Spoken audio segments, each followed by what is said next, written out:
KDA VC को खुश करने के चक्कर में हो गई विकास प्राधिकरण की किरकिरी। मृतक कर्मचारियों का आखिर कैसे हो गया तबादला? रिटायर कर्मचारियों का भी कर दिया तबादला। कानपुर विकास प्राधिकरण की घोर लापरवाही सामने आई है, जहां केडीए उपाध्यक्ष को खुश करने के चक्कर में कर्मचारियों का तबादला करने को लेकर अफसर इतना एक्टिव हो गए कि सत्यापन किए बगैर ही 65 कर्मचारियों का तबादला कर दिया। बाद में पता चला कि जिन कर्मचारियों की लॉटरी के माध्यम से तबादला हुआ है, उनमें एक कर्मचारी की पूर्व में मृत्यु हो चुकी है और 3 रिटायर होकर घर बैठे हैं। जिसके बाद इतनी बड़ी लापरवाही का पता चलने पर जिम्मेदारों द्वारा अपनी साख और नाक बचाने के लिए एक संशोधित लेटर जारी कर दिया गया है, जिसमें विभाग की बड़ी लापरवाही को छुपाने के लिए भरपूर प्रयास किया, मगर तब तक बहुत देर हो चुकी थी। आपको बताते चले कि केडीए में इन दिनों बदलाव का दौर जारी है। केडीए की कार्यशैली सुधारने के लिए उपाध्यक्ष ने चतुर्श्रेणी कर्मचारियों के तबादले के आदेश दिए थे।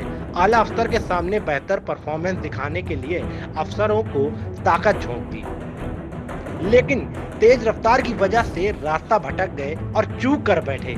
जहां मंगलवार को हुई मीटिंग में सुपरवाइजर मेट बेलदार चपरासी समेत 65 लोगों की तबादला सूची जारी कर दी गई, मगर सूची जारी होने के बाद जब स्टाफ ने गौर किया तो सबके होश फाख्ते हो गए। सूची में 52 नंबर पर मेट जगन्नाथ का नाम था। परिवर्तन जोन 3 में वर्तमान में तैनात दिखते हुए कार्मिक विभाग में तबादला दिया गया था, जबकि कर्मचारी रिटायर हो चुके हैं। इसी तरह 54 नंबर पर बेलदार रमेश चंद्र को परिवर्तन जोन 3 में तैनात दिखाते हुए अभियंत्रण जोन 3 में तैनाती दे दी गई है, यह भी रिटायर हो चुके हैं। 57 नंबर पर बेलदार रामकुमार को परिवर्तन जोन 3 में वर्तमान में तैनात दिखाते हुए उसे विक्रय जोन 4 में तबादला दे दिया, यह भी रिटायर कर्मचारी है।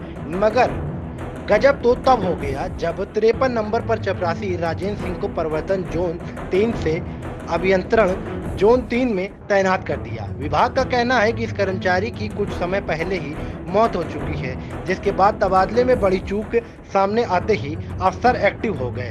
बुधवार को संशोधित आदेश जारी हुआ, जिसमें 52, 53, 54 और 57 नंबर पर दर्ज कर्मचारियों के नामों को विलोपित करते हुए संशोधित आदेश को हरी झंडी दी गई। मामले को छिपाने की भरपूर कोशिश की गई, जिससे कि किरकिरी न हो। वहीं सूत्रों का कहना है कि आला अफसर के संज्ञान में आने के बाद जिम्मेदार अफसरों से जवाब तलब हो सकता है।